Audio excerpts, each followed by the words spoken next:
Duncan MacLeod of Dunvegan, you have been found guilty of most unlawful rebellion and bearing arms against the rule and person of His Most Excellent Majesty, King George II, and of encouraging the clan that bears your name to wage war against his lawful armies. Your sentence of hanging must therefore be carried out without more delay. God save King George!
Katrina! Give me your hand, young gentleman. Let's spy out your fortune. No, thank you, old mother. I can see far enough already. You might end up like that one hanging there. Any one of us might. There's a bonny lass with bright eyes. They're in my hand. Aye, sure enough. Oh, and there's a wee man in a good coat. I know such a one. And there's a tall man in a powdered wig. And the shadow of that gallows lies across the path of you all. I'll be off with you. Take care, my fine Joe. Take care. I know you, do I not? We've never met. You served under me, perhaps? There's not a tailor in Scotland that could fit me with a red coat.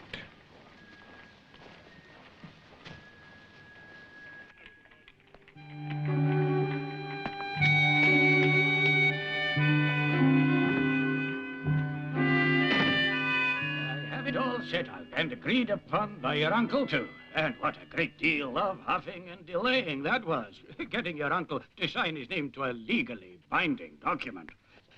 I can imagine. Well, however, here it is.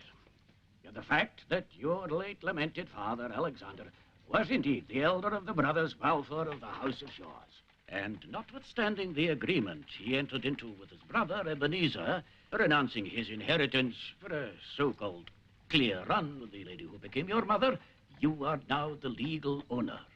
But you will be paid 2/3 only until your uncle's death. That sounds very satisfactory. Satisfactory indeed, considering that but 2 days ago you were not but a pauper. Aye, and a few weeks ago I was a wretched part of a ship's cargo destined for slavery in North Carolina, thanks to that same uncle. Yes, well, let's not dwell too much on past history, as everything has turned out for the best. Not everything. Perhaps you could continue it for the moment while I spell out the steps I've taken the liberty of making for your future. But first, I have arranged for ample funds to be at your disposal at the Linen Bank here in Edinburgh. Now, as you know, it was your father's wish that you study the law. And mine, too. We'd often talk of it with our minister, Mr. Campbell. Well, now, I made use of that same Mr. Campbell's judgment and knowledge in the selection of your place of learning. Where have you chosen? The University of Leiden in the Low Countries. For years, its professors have been famous all over Europe. I'm to go soon. Next month, if you wish. That may not be possible. I have urgent business here. But your affairs have been successfully concluded. There's another matter. You haven't been dazzled by a pair of sparkling eyes here in Edinburgh? No, of course not. I mean something else. What? Mr. Rankeeler, if I tell you my story, I must commit a friend's life and safety to your discretion. Will you give your word never to divulge what I will say? We lawyers have a professional code, sir. I understand that well enough. But the matter I and my friend are involved in is no less than murder. Murder?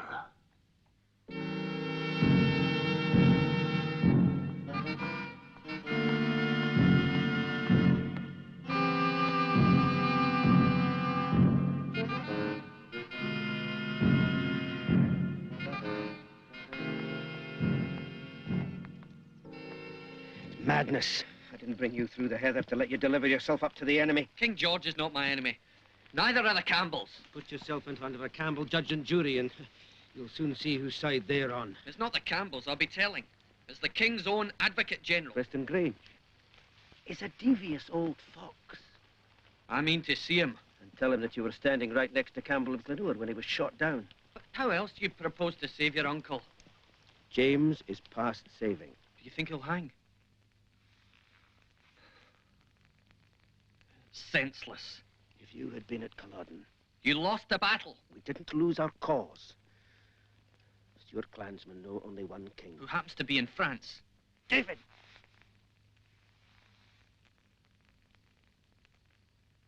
Have you found a ship? If you must make this foolish confession, I cannot stop you. But there is something you can do for me, a man you must see. I'll do that gladly. A word of advice. Don't go around this city in those pauper's clothes. With your newfound wealth, invest in a new coat and a pair of velvet breeches.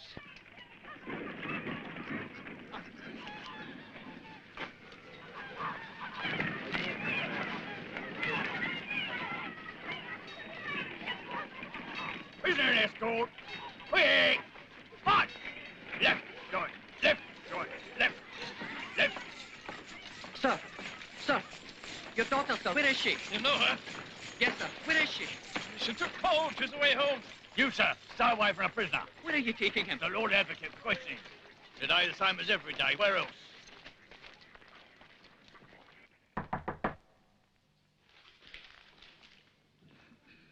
Come in. Sir, allow the gentleman. Mr. Charles Stewart, the lawyer? The same. And if the question is equally fair, who may you be yourself? I am David Balfour of Shaw's. The matter is confidential. Who sent you? Someone you know well. He gave me his token. A steward sent you. A friend. Put it back in your pocket, sir. You need name no names. Devil's bucky. Where is he now? In a safe place north of Edinburgh. He will lie there until a ship is found for him. By you, sir, as I understand it. I've always thought I would hang one day for this family of mine. Now I know the day's not far off. Find him a ship, and who's to pay for it? That's my part of the affair, Mr. Stewart. And if more is wanted, more is to be had. I need not ask your politics. You need not, for I'm as big a Whig as grows. A Whig? Then why are you here with Allen's button? What kind of Blackfoot traffic is this, Mr. Whig? Here's a forfeited rebel, an accused murderer with 200 pounds in his head, and a Whig asks me to meddle in the business?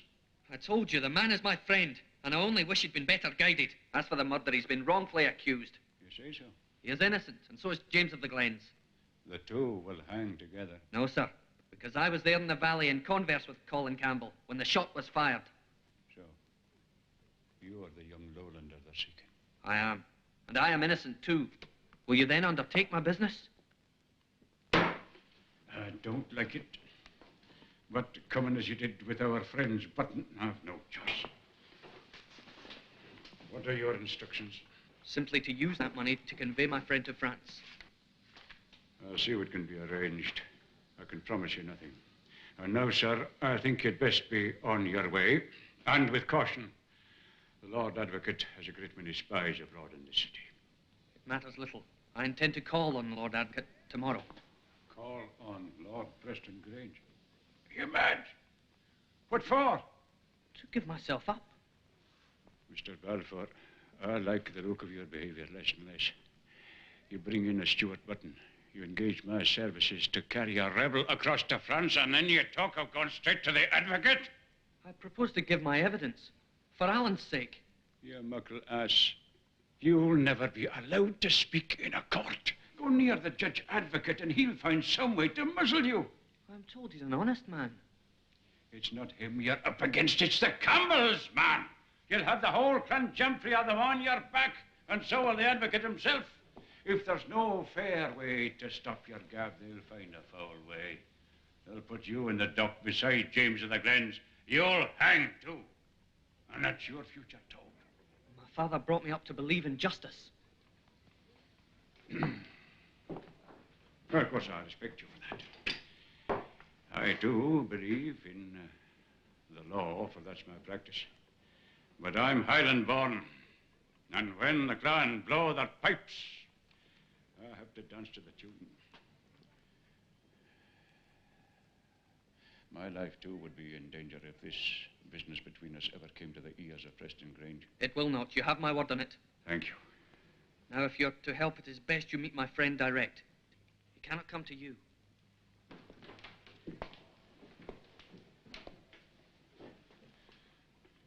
Very well. Where will I find him?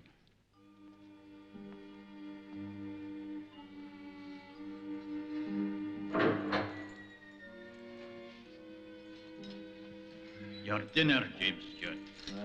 I thank you. Any word from my lawyer? No, no word. My family? They fare no better and no worse than the rest of Appin, which is bad enough, I fear. Aye. Bad times. Any news of another? Yon Alan Breck. They say the redcoats are scouring the heather for the sight of him. Aye, they'll scour for a lifetime.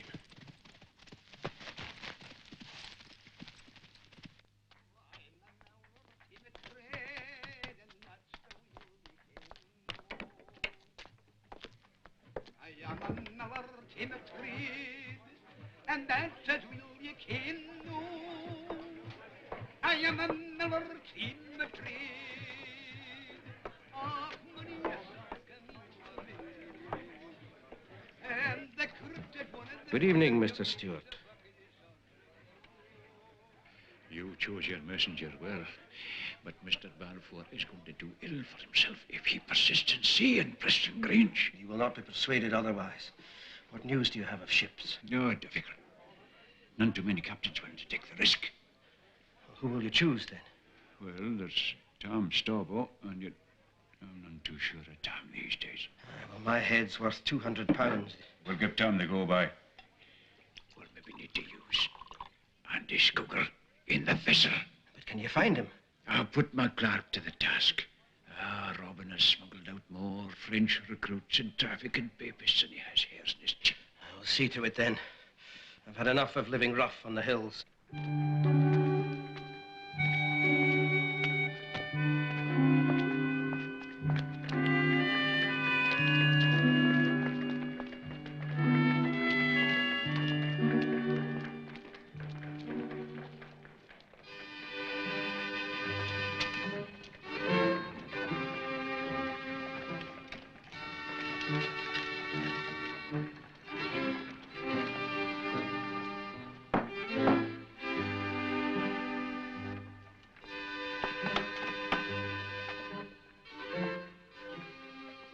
I wish to see the Lord Advocate on a matter of some importance. He's away, in the town. Then may I come in and wait for him? I suppose you can.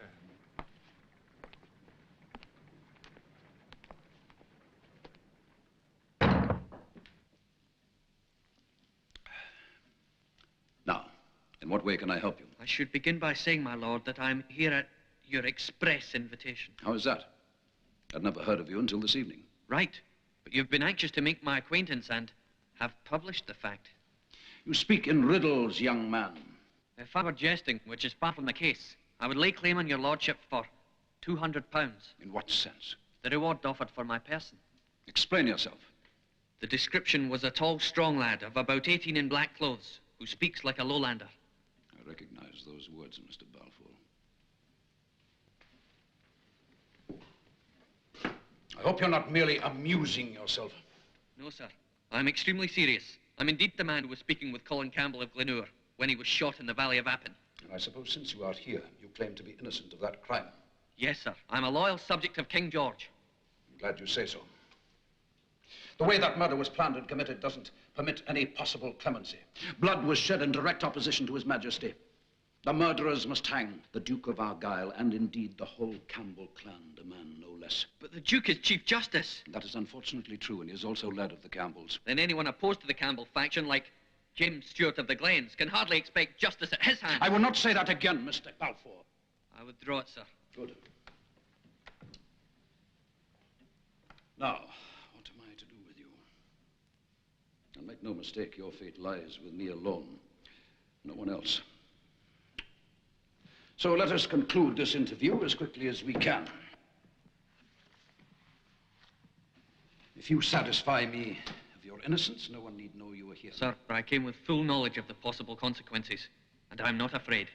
I am not seeking to frighten you. Let me warn you first. Volunteer nothing beyond the scope of my questions.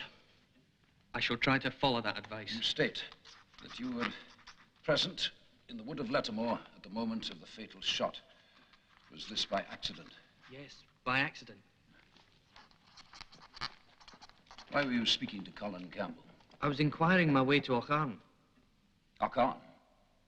The house of James Stewart? I was to meet Alan Breck there. How came you to know him? Oh, it's a long history. I had been taken aboard ship by the contrivance of my uncle to be sold as a slave in Carolina. Alan was picked up by the same ship and effected my rescue. Later, when the ship was wrecked, we were separated. But he sent me a message saying where we were to meet. Remember my advice, Mr. Balfour. I would dwell as little as possible on your relations with those Stewarts. I thought all facts were equally material. You forget, these same Stewarts are now on trial. But to resume, Mr. Mungo Campbell stated that after the shot, you immediately ran up the brae. Is that true? It is true. I had seen the murderer, as plain as I see your lordship, only not so close. You'd know him again? I think so. Was he alone? He was. There was no one else in the neighborhood? Only Alan Breck Stewart. Alan? He was waiting in a wood nearby. I think we're playing at cross purposes. I assure you this will do you no good. Sir, I am here for one reason. To convince you of Alan Breck's innocence. Then you're wasting both your and my time. I tell you positively you're doing great harm to yourself. I don't care. I'm interested only in seeing justice done.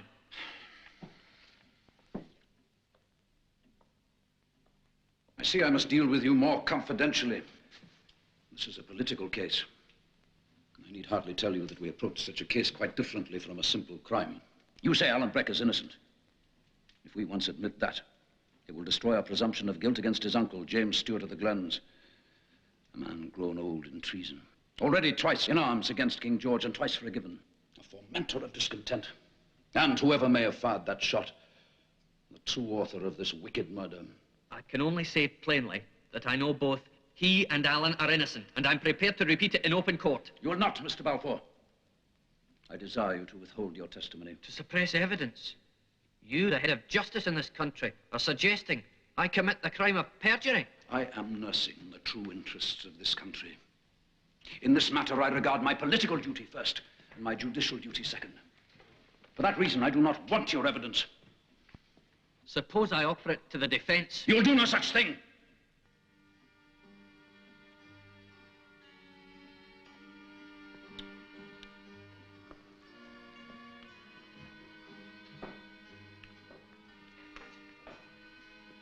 You're not so young, Mr. Balfour. But you can't remember the '45 rebellion. The shock it caused to this whole country. Who saved the unity of Scotland?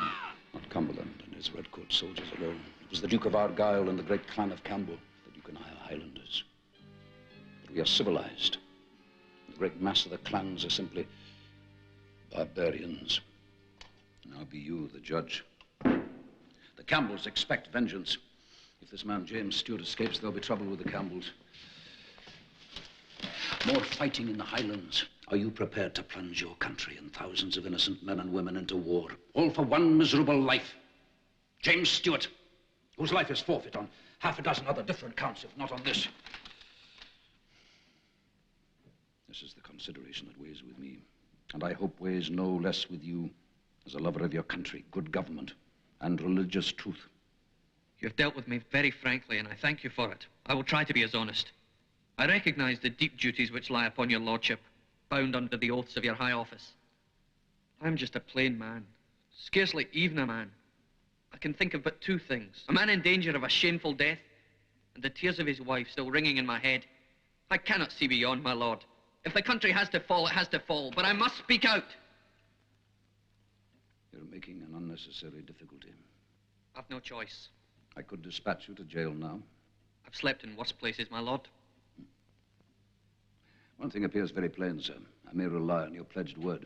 So give me your honor that you'll remain wholly secret on all these matters and you may go free. I will give you my word until such time as you wish to see me again. That will be tomorrow morning at the hour of 11. Good night to you, sir. May you sleep well. For I think that is more than I shall.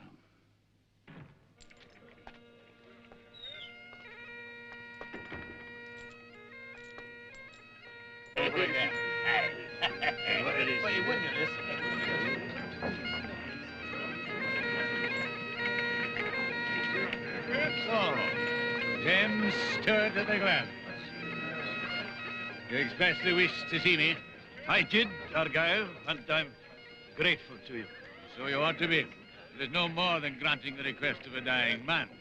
Well, I'm not condemned yet. You will be. Make no mistake. I was home in Aucharn when the Red Fox was murdered. I've witnesses to prove it. My own servants. We have them all in custody. You have my witnesses? We've no shortage of chains and bars here at Inverary. And the cells are commodious enough to accommodate any perjuring Stewart. They're truthful men, every one of them. We'll see. However, if you've a mind to save them... Save them? It's my trial, it's not theirs. You could confess to plotting Glenmuir's murder. Then all your men will go free. How can I confess to something that I didn't do? How many times have you wished for Colin Campbell's death? That's true. But it's not the same thing. I didn't fire the shot. The wish and the deed are close enough. As you will learn, James Stewart.